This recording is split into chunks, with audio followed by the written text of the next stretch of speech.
Hey, Zinda here. I want to talk about cases involving food delivery services and what makes those different than car accidents.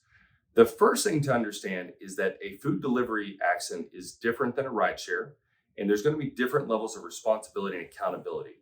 Now, many states have started enacting laws that regulate this area.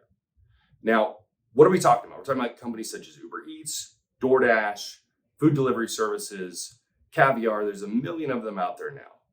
And the amount of insurance that's available when someone driving for those injures another person is going to vary based on what stage in the delivery process they are in.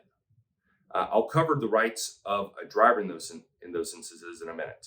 So first thing to know if they're en route to go pick up food or they are delivering the food, you're typically going to have $1 million in insurance coverage. Now that's going to vary state to state.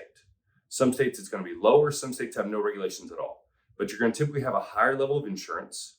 The driver won't technically be an employee of the rideshare company. They will be what's called an independent contractor, but the higher insurance limits will kick in and you're going to have a lot of information about their role, their time driving for that app.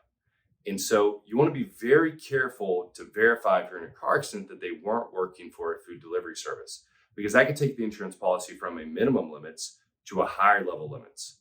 And the person that hurt you may not even know that. So you want to make sure you ask that question at the time of the accident. You also want to make sure before you settle anything in any case that you verify that it wasn't a food delivery service or a rideshare. Because nowadays that could be a regular car. It doesn't have to be identified. The driver may not even tell you what they were doing at the time. So you really want to make sure you understand that. And especially if you were in an ambulance after the wreck, you may not know. And you got to ask that question. I would be very careful before selling any sort of case without consulting with an attorney.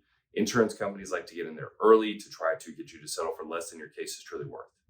Hopefully this has been helpful. If you have any more questions, please feel free to reach out. Thanks.